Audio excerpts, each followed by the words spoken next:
Good morning, Sense of Things audience. It's Jeff and Ron here once again with another Sense of Things for the week. Ron, how you doing, bud?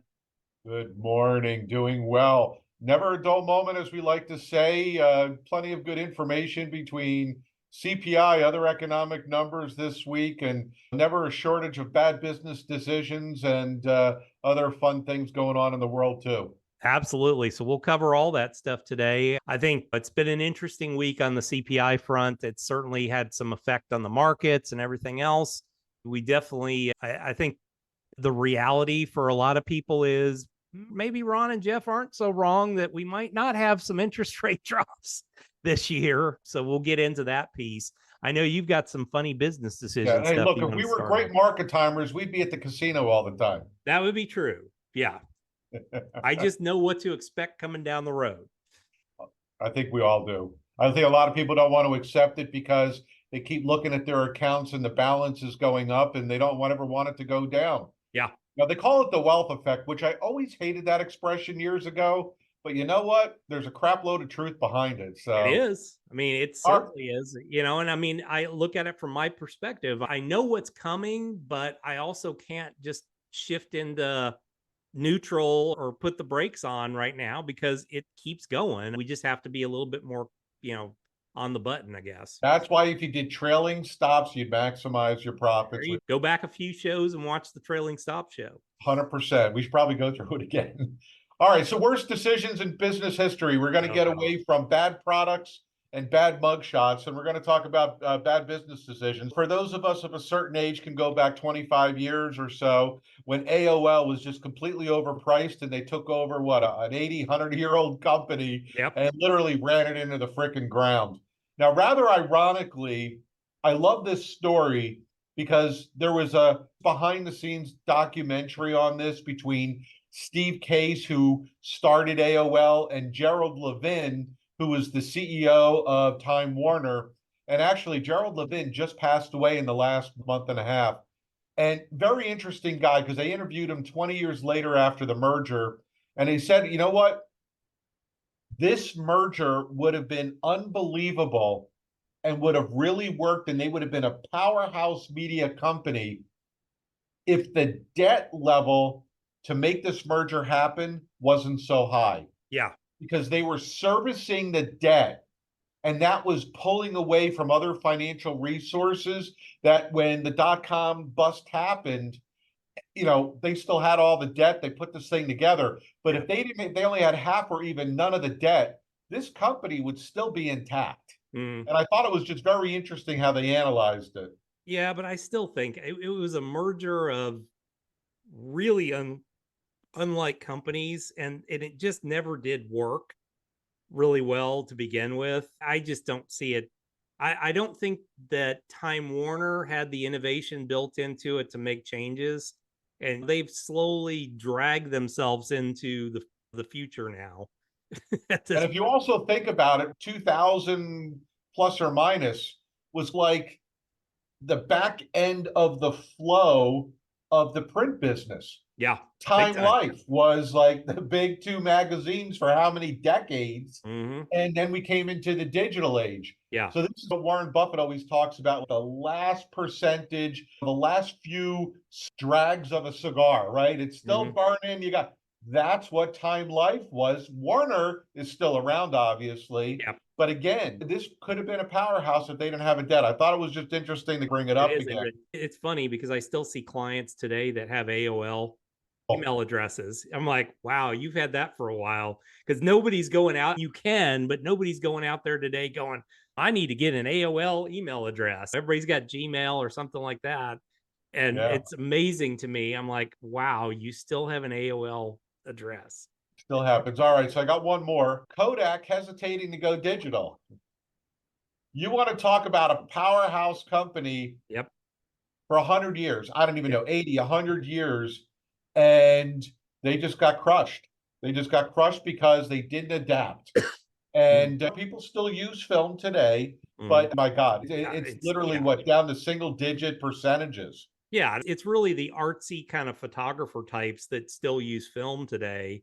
Most of the professional photographers shoot everything digital, and because they want to go in and adjust it and adapt it and everything else, and don't want to spend 3 hours in a developing room trying to do some of the techniques. With all the toxic chemicals. Yeah, with all the toxic chemicals and everything else, and the chance of the film going wrong and all that. Yeah, that, and I think at that same time, didn't they get sued by Polaroid because Polaroid claimed that because they had their version of a Polaroid, and I think Polaroid sued them, so they got hit by both sides of the coin at that point. And it's just they didn't do digital. And when they tried to do digital, I remember I owned a one of their first digital cameras. It was awful. So, But think about it. I didn't know this. If you were seeing the article here, there was a Kodak engineer that developed the first digital camera in 1975. Now, I mean, I'm sure this was like the size of a vending machine, sure. but I remember digital cameras starting to come out in the mid to late 90s. Yep. Obviously, they didn't become somewhat cost effective or economical into the 2000s. But Mm-hmm. here it is. They were 25 years ahead of the curve. Yeah. And, everything gets, smaller, better. And here it is. They had a product and didn't really develop it because why? Just like with GM and Ford for decades, hey, don't kill the golden goose. We film this how we make our money. Suppress this. Yeah. And you know what? The rest of the company got Well, suppressed. a perfect example. You had in the mid 60s, early to mid 60s, you had Porsche came out with a rear engine car. So GM decided, screw you, we'll come out with the same thing. We'll come out with the American Porsche. And multiple times during their existence, tried to put a mid engine car in, and they'd go and then they'd come back and not do it and all that. Now, the new Corvette, they finally relented, and the new Corvette is the first time it's a mid engine I didn't know that. vehicle. But In the last couple of years are just an incredible design. Looks like the yeah, freaking Batmobile. yeah, it looks and performs like a European sports car. It's taken them 60 years to do that. And Corvette's always been a rear engine, not real great on the track because it's too overpowered and doesn't handle as well. Now it does handle, and it's done extremely well. It's funny with some of these old school companies, they just didn't do it. And Kodak just got barrel rolled because I think they were still doing copiers, and when printers went to printing and copying and everything else, and they're still trying to create copiers. And I think the hesitancy, and I heard this, if you look at just business history, that, you get that upper executive C-level suite, and they're like, hey, our compensation's based on cash flow, stock price, yeah, whatever. And they're like, wait a minute, this, this could kill our compensation. yep, So they've suppressed these things. That's why you get these other companies that develop it and go above them because they're too resistant to change. And I think in their minds, falsely created, they're thinking, well, wait a minute, if we come out with something like this, then people are going to think, wait a minute, what's wrong with the other product? And they yeah, may go to a competitor. It's illogical. And we're seeing some of this today just with the internet and some of the other things right now. Look at, we still got so much more to cover, but like with Nvidia and yep, AMD and Intel was the number one company. mm-hmm, Nvidia flew past them. They didn't just yep. walk past them, they flew They blew past past them them. Yeah, because Intel had their niche. yep, And not that they ignored what Nvidia was doing, and maybe they probably had stuff in R&D, but they said, wait a minute, but if we do this, it'll kill this. Just false creation. Anyway. I think the challenge that a lot of these companies have, especially these big monster companies like that, they reach a point where they become a cash machine, and they Yeah. start generating, they become a dividend machine at that point. And people are invested in them because, hey, I want dividends. I want you to return the capital. And then we go into one of these development cycles where, okay, now AI is moving in the right, AI is the thing, and we need chips for AI. And Intel's looking at this and going, oh crap, we just can't take, half of our dividend and refocus it into this new technology and everything else. We can't do that anymore because we're backed into a corner. And I think it's interesting to watch some of these big, massive, magnificent seven companies that I think rightfully so, a lot of them are resistant to paying a dividend, even though they're generating a lot of cash, because they can see themselves going down that road of, man, once you go down the dividend route, you Cycle. can't go back. There's no pulling it back and, saying, okay, we need this money because there's a major technological shift. Yeah. No, I agree. And don't forget, it was Icahn and Buffett that pushed Apple to pay a dividend over Yep. 10 years ago. Yep. Little things like that. Anyway, in the next podcast, I got a couple of other goodies. Mm, So anyway, we teased it in the last podcast about mm, here we are, the beginning of April, and we already got the banks and the market analysts increasing their 2024 price targets already. These schmucks. It's yeah. just insane. Here it is, Wells Fargo, and I actually heard the market strategist that bumped it up. I think that they were at 48.50. Don't hold me to that. They Mm, bumped it to 55.35, and he said begrudgingly they did it. And he said it's not because he is a hardcore bull. It's mm, just because momentum, which yeah. is the dumbest reason It's the to dumbest raise the possible. price target. But Morgan Stanley and JP Morgan, they've been bears for 2 years. Yeah. And God bless them. They've held to their guns. Yeah. I don't even remember where you and I said we were going to be, but I'm not changing I'm at my. the top end of my of the high target. Yeah. I think I'm beyond mine, but I'm keeping mine where it is because I think it probably is going to pull back here, When at we least going into the summer. when we do our mid-year cast, I have the slide saved. We'll bring it back up. I think Yep. my base case was around 5,000, 5,100 by Okay. year end. I think it was something like that. Yeah. But it'll be interesting. Okay. I know mine was up 9%, I think, on the S&P for the year and maybe 11% on the NASDAQ. So a couple of other good things here. GDP versus actual estimates. You and I made fun, right? Wrongfully. The Atlanta Fed was always like had a crazy number compared to the consensus of the other Fed groups. But Mm-hmm. here it is. They're already looking by Q4 2024 at around 1.5% growth, Mm-hmm. which maybe, Yeah. again, if there's a major pullback or a recession, we're not going to hit that number. Yeah. And then we got, the job ads here, which I think is funny because if you take a look at it, we're basically relatively flat. Yeah. We're not adding, we're not really subtracting. Although I will say I've been getting calls from some of my 401k clients. Oh, yeah, I'm leaving the company in a couple of Mm. weeks. And I will say the number of those calls, people leaving the It's company, I don't increasing. know whether it was voluntarily or involuntarily, has spiked in the last 2 weeks.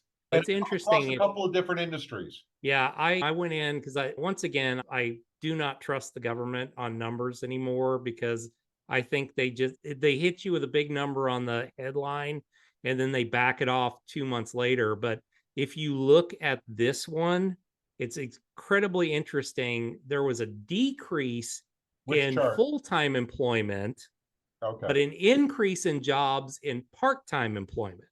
So hours worked is actually going down because people are working two jobs now to make up for one job that they had before. And the other side of it was on the bottom end.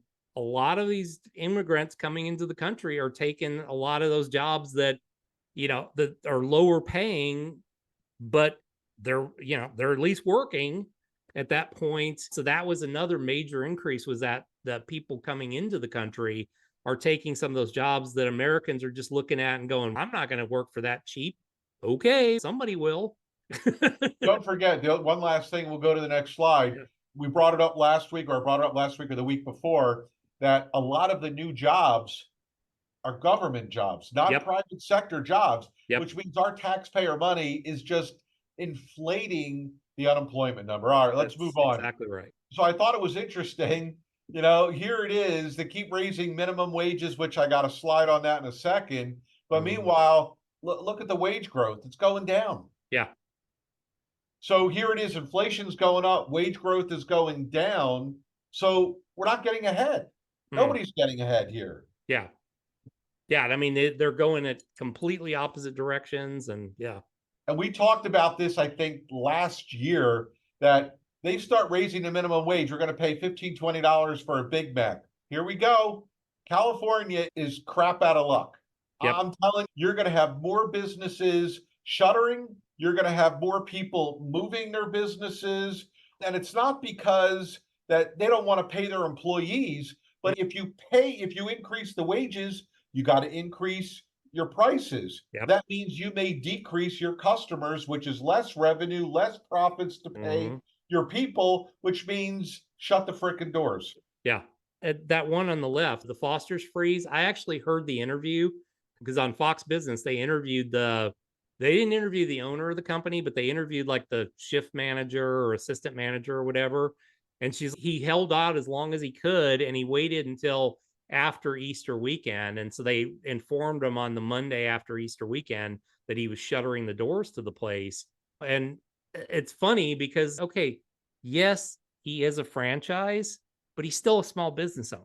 Just because it's a major franchise across the country, these are small business owners. And what they're saying is, but it only affects those big, okay, it affects every restaurant because if Foster's or McDonald's is having to pay people $20 an hour, if I'm some small little restaurant, I have to pay people $20 an hour too to get them to come work for me.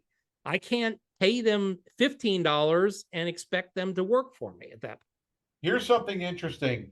You rarely, and I've seen only a couple in all the decades, you rarely see a McDonald's ever shutting down. Nope. Why? They're well run. Yep. They got incredible training from somebody from the Mhm. cashier to the management, Yep. and they're systematized. Yep.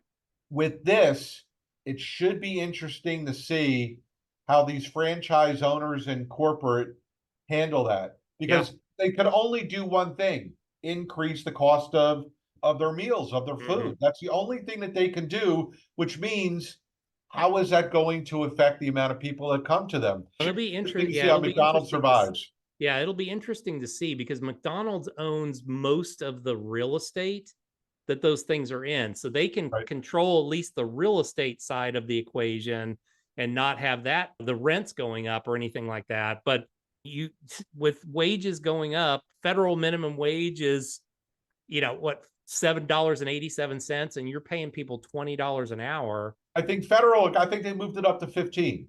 Okay. Federal wage. Yeah. Each state can do it, but I think if you work for the federal government, it's a minimum of 15. I believe so. Yeah.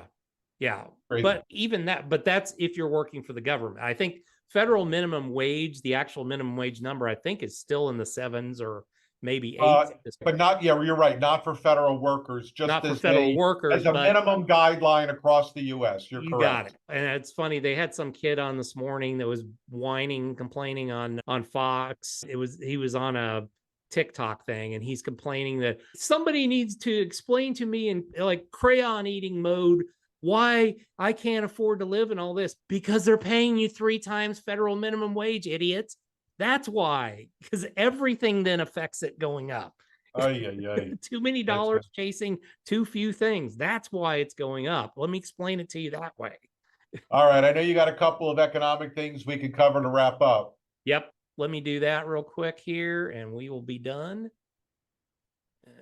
Hang on. Let me get back to the top here. Okay. So we have talked about economics and let's take a look at those economic numbers from this week. Yesterday, the New York Post top thing, Biden inflation up another 3.5%. Americans are drowning in high prices. Now, the president yesterday was out and about talking about, oh, we inherited a terrible thing and we've been able to bring it down. Yeah, okay. So here's where you came in, Haas, right about here. It went up. Yeah, it's come down, but look at where it's residing now. I mean, And I don't that's believe the that thing. number. We went through, I told you, I paid $46 for a breakfast 3 weeks ago. I You know what I'm totally believe saying? it. Well, and we get into this in a second. It's interesting where the numbers are. And this was a really dramatic report. If you get into the numbers, it's a really dramatic report. You look at it, that came in at 3.5%. Food was up, energy was up. All items less food and energy were up wildly more. But if you dig into some of the numbers, where are we at? Electricity up 5%. So I'm just That's not laughing. going down. Yep. I'm laughing because I have solar on my roof now and my electric bill has been $30 a month. Now that said, I'm still paying for my solar panels for Right, you 25 pay that years. off. But I basically put in a put at a certain dollar amount per month. Food away from home, this right to your point, up 4.2%. Now, if you looked at this from the previous month, it was up 0.2%. So it jacked up 4.2% year over year this month. Motor vehicle insurance up 22%. And a lot of this is transportation related. Transportation services up 10.7. That includes everything from Uber to trucking built into all this stuff. Motor vehicle maintenance and repair 8.2%. And I think the reason for that is people are holding on to cars a lot longer. They're not buying new cars as much. I was talking to my insurance agent the other day, and I was trying to figure out. We were talking through this, why motor vehicle insurance has gone up. Certainly, things have gone up because of the cost. We've had events and things like that have caused it. But what he was explaining to me too is the massive amount of push to move people onto electric cars. Right. They are much more expensive to fix. If something happens to them, it can cause massive effects, and it's 2 to 3 times. If Interesting. they get into an accident, 2 to 3 times as expensive going to that. So if you expect your insurance rates to go down anytime soon, and the federal government is pushing so hard to push it up, get more and more electric cars, you better expect your insurance to be much, much higher going forward. So my argument is, hey, I have all gas vehicles. My insurance should be going down. Doesn't matter. We all pay for each other. That's the crazy thing about insurance. Yeah, exactly. We got PPI numbers today. They were up as well, 2.2% versus the briefing.com estimate of 2.3. So they were not the shocker that happened yesterday with the 3.5%, because they were actually yesterday expecting for inflation to go down or be less, and it actually came in much higher. The interesting part of it is, and it explains a lot of our conversation, goods prices actually are declining a little bit. They went down a little bit for this month. What's gone up What is goods? service prices. I see. I want to know the detail. What goods are going down? Yeah. And this one this is a hard one. You can pretty much analyze the CPI. So I will put that together for our next show, because it's way more complicated in the PPI side, because there's all this like capital investment and transportation costs and all this. There's literally, I want to say 45 or 50 components in there. And so it's not as easy to look at and go, oh, it was this and this, Right. or this trend. It's a jumble of numbers. And I just didn't have the time to really dig in. But I think the big telling part, though, is services. And what's built into services, people making more money. From your original chart, they're still not making enough to cover the cost. Their wages are going down. And Not I think keeping up even with more, the price of goods. yeah, and I think even more, their hours are going down. Their hours worked are going down. They have more, there's more part-time jobs now than there is, full-time jobs, or the growth is more in the part-time jobs than the full-time jobs. Okay. So that's all I had today. All right. That's a lot. Hopefully everybody is taking their medication or took a shot at tequila before all that. All right, we'll have some more good stuff next week. That's for sure. To sum everything up, more than anything today, no matter what, start digging your bunkers. Yeah, the more you hear, what you hear out of Wall Street, they're all lying. We are not going to see an interest rate drop this year. I'm saying it right now. Odds in June went down again after yesterday. Yeah, if we see one, I will be shocked at this point. I think we may see one. I think that'll be political, but maybe one, but I'm still leaning towards none, and I've been saying that since December. Yeah, and it was interesting. I was listening yesterday, and I'll stop this before we go. But yeah, there was a guy on that was talking about commercial real estate and stuff like that. And he was like, for them to fix the commercial real estate problem, they're going to have to drop the rates 200 basis points, which ain't going to happen anytime soon. And he goes, and they shouldn't at this point. So that means something major, like something catastrophic would have had to have happened. You don't want that to happen. Not catastrophic, but major. Yeah. So anyway. I don't see it happening. No. Just if you think you're going to see interest rates lower, they're not at this point. Not yet, folks. All right. Thanks for joining us once again. We always are here for you guys. Certainly make sure you subscribe to the channel. Make sure that you hit that upvote button. Let us know you're around. Thanks a lot, and we'll see you guys back here the very next time.